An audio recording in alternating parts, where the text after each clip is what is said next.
Bueno, eh, vamos a hablar de un tema que es muy importante para nosotros los pediatras, para las personas que están trabajando en salud, para los padres, que son cuáles son las metas que uno debe tener en cuenta del desarrollo de un niño. Y vamos a hablar de un tema que son las metas del desarrollo. Cuando uno habla del desarrollo está pensando en la forma en la cual evoluciona una persona y específicamente en el niño. Entonces, han hecho muchos estudios y muchos autores han hablado de la importancia de estas metas y de poderlas categorizar para poder trabajar sobre ellas. Entonces, vamos a contarle un poquito sobre las metas que se están haciendo actualmente. Las metas las están dividiendo muchos autores y hemos leído mucho del capítulo de puericultura en la Universidad de Antioquia, que son los que han sido pioneros en la parte de puericultura en el país, y tenemos las metas clasificadas de la siguiente forma. Ellos hablan que metas del desarrollo son la autonomía, la autoestima, la solidaridad, la creatividad, la felicidad, la resiliencia, la salud y últimamente han venido considerando la espiritualidad como otros autores. Si desglosamos cada una de las metas y miramos nosotros lo importante que es cada una de ellas para lograr que el niño sea una persona íntegra en todos los aspectos, pues miramos la importancia que tenemos nosotros como personas que trabajan en salud, sobre todos los consejos que podemos dar a los padres al respecto, a los cuidadores, a las personas que están haciendo educación. Y digamos que sabiendo estas metas tenemos que empezar a recuperar ese papel protagónico en la educación que tenemos nosotros por nuestra relación directa con el niño. For, Formalmente, cuando estudiamos medicina y cuando hacemos la residencia de pediatría, nos enseñan mucho sobre cómo es la salud del niño, pero nos enseñan mucho de la salud del niño enfermo. Y nuestra formación tiene mucho que ver con los hospitales grandes donde hay unidades de cuidado intensivo, donde hay muchas cosas, pero dejan casi de lado lo que es toda la parte de la atención primaria y de la prevención del niño y la salud. Cuando consideramos la salud como meta del desarrollo, hablamos de cómo podemos promover hábitos de vida saludables hacia el futuro, cómo podemos promover nosotros la lactancia como un factor de protección. Es decir, saber y entender que hay muchas cosas que desde la educación pueden cambiar la salud. Recuerden ustedes que la Organización Mundial de la Salud dice que la salud es un estado en el cual se suman muchos factores que hacen que se determinen el equilibrio entre ellos y tengan el correcto resultado. Entonces, la salud tiene el componente biológico, el componente psíquico, el componente ambiental, el componente emocional. Todas esas cosas suman la salud y en esos puntos debemos trabajar nosotros para que el niño se desarrolle de forma adecuada. La salud no solamente vista como que no tenga enfermedad y que su carnet de vacunas esté al día, sino en la promoción de todas esas cosas, de cómo hacer una correcta alimentación y todo eso proyectando para que el niño sea una persona íntegra. Y solamente hemos hablado de una meta. Si nosotros hablamos de la autoestima, que es una meta absolutamente importante, estamos hablando de la capacidad que tenemos nosotros de fomentar en el niño la posibilidad de que sepa cómo enfrentarse ante ciertos problemas de la vida, de cómo resolver las situaciones que se le están presentando en el día a día. La persona que tiene una autoestima, una autonomía bien constituida, le permite saber entender en qué momento de la vida se está enfrentando ante una cosa buena y una cosa mala y cómo escoger la mejor opción dependiendo de las cosas que le enseñaron en la vida a uno. Cuando uno habla de la autonomía, habla de una meta que se debe ir trabajando en la casa desde la primera crianza. Muchos padres tratan en su afán infinito y en su amor infinito por darle todo lo mejor al hijo, de vivir la vida del niño y no le permiten resolver ciertas cosas. Por ejemplo, uno pudiera dejar que el niño tuviera una autonomía si lo dejara escoger su ropa, si lo dejara escoger el tipo de comida que va a tener en algunos días. Todo esto dirigido. Por ejemplo, es fácil decirle al niño entre dos opciones de ropa: ¿qué pijama te vas a poner? ¿La número 1 o la número 2? Y sobre esta que el niño escoja. En ese momento el niño está haciendo un ejercicio de autonomía, porque está escogiendo una opción y sobre esa opción está asumiendo una responsabilidad por la decisión. Qué bonito fuera que nosotros pudiéramos, como educadores en salud, hacerle entender eso a los padres, para que pudiéramos tener gente que sea responsable de los actos y que pueda cambiar hacia futuro sus decisiones. Y estamos teniendo en cuenta la autonomía, que es una de las metas del desarrollo más importante. Otra meta que va de la mano es la autoestima. La autoestima vista como esa posibilidad que el medio ambiente le da al niño, que le da al medio. Es decir, nosotros como padres, como cuidadores, en ese afán de poder estimular a ese niño, de hacerle sentir como una persona especial, de hacerle entender que es una persona amada por los demás, que hace que se fomente, que se aumenten todos esos, que se aumente la percepción que él tiene de sí mismo. Cuando yo me puedo amar a mí mismo, tengo la posibilidad de amar a los demás. Y entonces, bajo esa óptica, voy a tener una persona que se va a poder relacionar muy bien con las demás personas, y va a tener una capacidad infinita de poder amar, de poder entender la vida. Y eso es una meta que se puede ir desarrollando con el tiempo. Otra meta que se está escrita por los autores es la creatividad. Y la creatividad no solamente vista como la posibilidad de trasladarlo en el campo de las artes, sino la creatividad en la resolución de los problemas del día a día, de la vida, de cómo yo puedo resolver un problema si se me rompió un cordón y de pronto puedo utilizar otro color. La creatividad de cómo enfrentar un problema en el colegio, de cómo reunirme con mis amigos y trabajar en equipo y tener una solución ante un conflicto que me genere un profesor, de cómo ante una situación de matoneo, al tener una autoestima suficiente para decir yo no merezco que deba ser matoneado, voy a tener la posibilidad de ir a buscar al director de curso y contarle. Eso es ser creativo ante una situación, y es una meta que se va generando de la mano de las metas que son en conjunto. Las metas no van por etapas y hoy voy a dedicar a hacer que el niño sea autónomo y que tenga mañana autoestima. No, todo se va generando de la mano, sabiendo uno como cuidador o como padre que las metas existen. Uno comienza a trabajarlas y comienza a cambiar estos niños que estamos teniendo hoy en día. Otra meta que se debe trabajar es la solidaridad. ¿Cómo se debe plantear la solidaridad para trabajo? No la solidaridad vista como le voy a dar al señor del parabrisas que me limpió 200 pesos porque me hizo su trabajo, o a los niños que están vendiendo dulces, y soy solidario porque les compré a ellos. Eso no es solidaridad. Nosotros pensamos que solidaridad es la capacidad de trabajo en equipo, sabiendo que el equipo es el que necesita de mi trabajo. Hay muchos ejemplos de cómo se puede trabajar. Tengo una familia que estamos trabajando el tema de solidaridad con los adolescentes y con los niños pequeños, y incluimos a los padres en ese trabajo. Entonces ellos tienen una lista de actividades en las cuales los niños tienen unas cosas para hacer. Entonces los lunes Jorgito saca la basura, el lunes el papá se encarga de lavar la loza, el martes la mamá se encarga de hacer el mercado, el hijo mayor paga por internet con el papá los recibos. Es decir, hay una cantidad de cosas y tareas asignadas que hacen que el colectivo, que es esa familia, puedan vivir de una forma adecuada, y entonces ahí se va generando un espacio de solidaridad. Le vas enseñando a las personas que tienen responsabilidades y que esas responsabilidades deben ser desarrolladas, que el hecho que yo no cumpla va a hacer que las otras personas del grupo puedan tener una falla o que se puedan ver perjudicados. Entonces el hecho de que yo no colabore puede hacer que el grupo se afecte, y que el fenómeno de no ser solidario pueda tener una repercusión hacia todos. Por ejemplo, un ejemplo muy bonito fue el de una paciente que, después de hablar del tema de solidaridad, le prestó sus cuadernos a sus compañeras que estuvieron enfermas.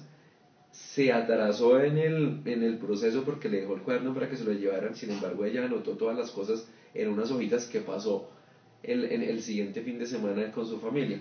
Eso le generó un trabajo adicional pero le enseñó a las demás niñas del grupo que no importaba porque estaba siendo solidaria con su compañera y que eso tenía un costo. El costo era que tenía que de pronto atrasarse un poquitico, pero que si lo podía asumir, eso lo hacía sentir mucho mejor. Y hablando con la niña me decía que se sentía muy bien porque había colaborado con su compañera y fue una decisión autónoma. Cuando la mamá supo, la niña ya había resuelto la situación.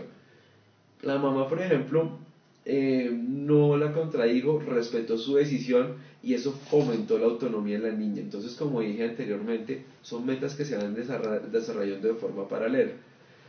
Entonces ya hemos visto varias metas. Ahora, otra meta que que voy a enunciar como para que nosotros tengamos en cuenta que se debe trabajar es la felicidad. Y la felicidad no vista como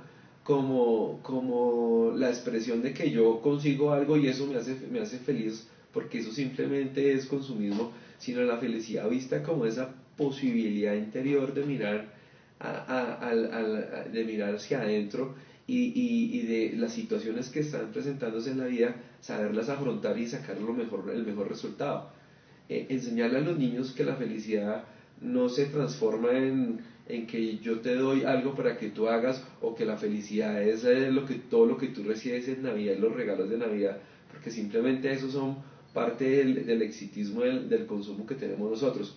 Como yo les digo a mis hijas, en Navidad las únicas personas que sabemos que hay Navidad somos nosotros los humanos. Si nosotros vamos y miramos la naturaleza, los árboles no tienen ni idea que hay Navidad, y simplemente es un estado emocional que se está generando. Si yo solamente traduzco que la felicidad me la da porque me dan regalos, estoy fincando esa meta del desarrollo en que yo necesito comprarla, y así no se trabaja. La felicidad se trabaja de la mano de todas las otras cosas que hemos visto. Si yo aprendo que un buen momento con mi papá es el mejor, pues voy a poder traducir eso hacia futuro como un muy buen recuerdo. Yo los invito a ustedes a recordar algún momento de su infancia feliz, algún momento de la barriada, algún momento que tú recuerdes con tu papá, con tu mamá, y de pronto tú no te acuerdas el día que te dieron el muñeco, sino de pronto recuerdas el día que fuiste al paseo con papá, o recuerdas el día que jugaste con tu papá, o que ganaste el trofeo de fútbol. No sé, hay muchas cosas que le pueden generar a nuestros recuerdos, y eso es lo que nosotros buscamos, una meta del desarrollo que vaya de la mano de las otras, y que busque simplemente que la persona encuentre la felicidad que encuentre la felicidad en su interior. Hay hay una historia muy bonita de la mitología hindú que habla de la felicidad, y si me permite se las voy a contar en unos segundos. Alguna vez Dios, cuenta en la mitología, estaba aburrido porque los hombres solamente buscaban a Dios para pedirle cosas, buscaban a Dios para pedirle que le resolvieran sus problemas del día a día, y Dios un día se aburrió y reunió a sus ángeles y les dijo: me aburrí esta situación, los humanos solamente hacen cosas malas, se la pasan bebiendo, se la pasan en orgías, se las pasan en muchas cosas, pero no tratan de mejorar, y estoy cansado de que solamente me pidan cosas para poder resolver los problemas. Entonces voy a esconderme de ellos. Entonces le preguntó a sus ángeles: quiero consejos para saber dónde me escondo. Le preguntaron a un ángel y un ángel dijo: pues Dios, ¿por qué no te escondes en el fondo del mar? Entonces un ángel que estaba a la derecha de todos dijo: mala idea, porque ellos pueden llegar a buscarlos al fondo del mar, pueden crear una nave y pueden llegar allá. Dios dijo: sí, bueno, tienes razón. Le dijo: ¿tú qué opinas? Y el otro ángel dijo: ¿y por qué no te escondes en la luna, Dios? Entonces el ángel de la derecha dijo: no, porque pueden hacer una nave espacial y pueden llegar hasta la luna y encontrar a Dios. Otro dijo: Dios, escóndete en la montaña más alta y más fría, que allá nunca llegarán. Entonces otro ángel dijo: no, ellos son inteligentes, de pronto pueden escalar, pueden ponerse ropa térmica y llegar hasta allá. No, entonces allá no es. Entonces Dios, después de que todas las ideas que daban sus otros ángeles, el ángel de la derecha las desbarataba, le preguntó a él: bueno, dime tú, dónde crees tú que me puedo esconder? Y el ángel de la derecha dijo: Dios, es muy simple, hay que esconderse dentro del corazón de cada uno de los humanos. Entonces Dios dijo: ¿cómo así? Es muy fácil, Dios. Al esconderse dentro del corazón de cada uno de los humanos, ellos nunca te encontrarán, porque ellos siempre buscan la felicidad por fuera. La felicidad no se busca con las cosas que yo compro o tengo, sino con todo lo que me da la vida, con la posibilidad de ver un día nuevo, con la posibilidad de tener salud, de tener el abrazo de los hijos, de poder abrazar a los padres. La felicidad se da por cosas tan bonitas como, hace poquito leí un libro de Anthony de Melo donde él la, hacía referencia de una persona que estaba viviendo en un campo de concentración, y esa persona decía que ellos vivieron muchos años en una bodega donde no tenían acceso ni siquiera a la luz, y que ellos no podían ver ni siquiera por la rendija de la luz, y ellos no sabían si estaba de día o de noche. Un día hubo un problema locativo y tuvieron que pasarlos a otra bodega, y esa bodega tenía en la parte central un pequeño triángulo por donde se podían ver en ese momento el sol y por donde se podían ver las estrellas. Y él en su diario escribió que le daba muchas gracias a Dios por la bendición de ese año, por haberlo trasladado a esa bodega y por poder ver la luz. ¿Cuántos de nosotros nos levantamos y vemos la luz y vemos ese el problema por encima de todo? Eso es felicidad, eso es lo que tenemos que tratar de enseñar a nuestros hijos para que puedan ir mejorando hacia el futuro.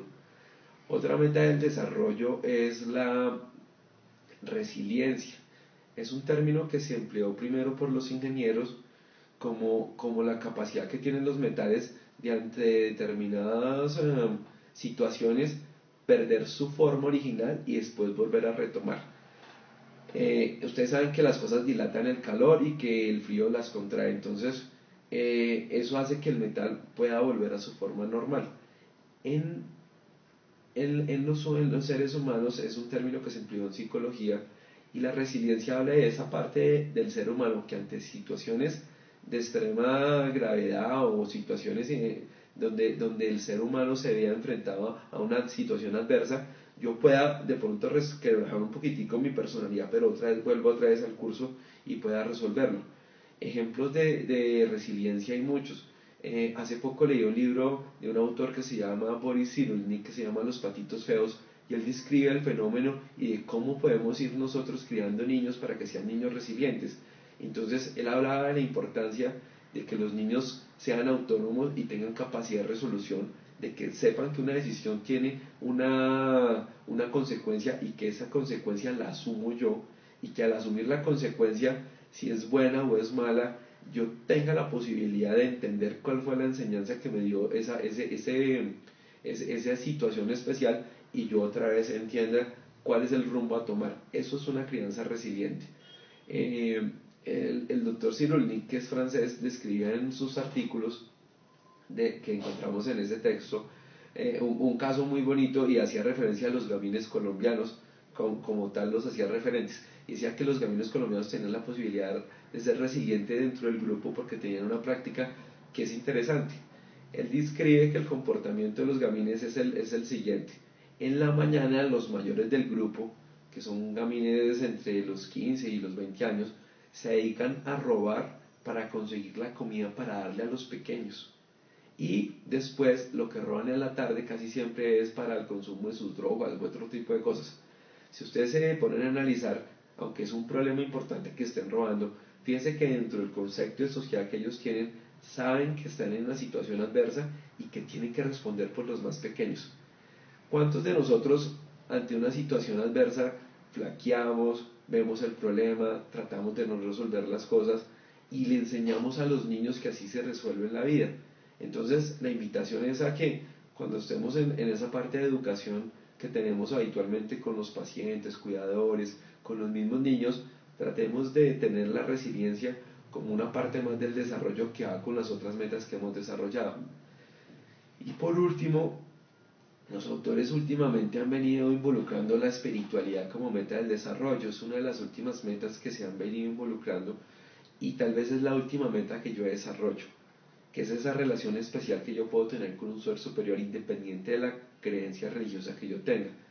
La espiritualidad como la expresión de esa posibilidad de yo entender cómo es la vida, de tener un ser superior al cual yo me pueda acercar y que me puede ayudar a resolver ciertos problemas en determinado momento, siempre y cuando yo tenga un cumplimiento de unas normas establecidas que me permitan tener una muy buena vida social.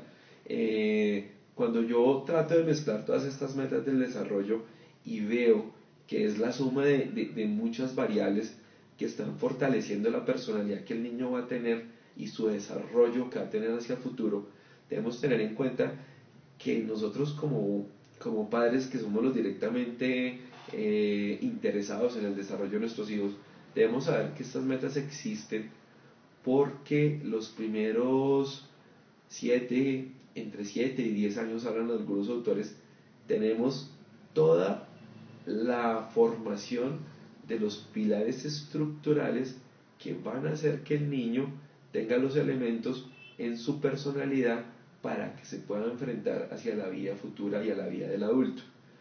Si yo enseño al niño a que autónomamente mantenga sus cosas, a que tenga una autoestima elevada, a que a ese niño que yo lo pueda fortalecer diciéndole cómo lo amo, cómo lo quiero, que le pueda expresar esa posibilidad del amor, y que dejemos esa forma antigua de crianza que nos enseñaron, donde de pronto la expresión de cariño no era una forma adecuada, donde yo enseñe al niño que la solidaridad es importante, donde yo haga que el niño busque la felicidad en el interior del corazón y en los lindos momentos que puede vivir con la familia, en donde yo le enseñe al niño de cómo la resiliencia se puede ir formando, y que ante situaciones adversas uno tiene que volver a retomar el rumbo y seguir adelante, que esa relación con el ser espiritual es importante porque le puede aportar a uno muchos elementos para su desarrollo y su futuro posterior, y que yo le pueda enseñar al niño como meta importante a crear un hábito,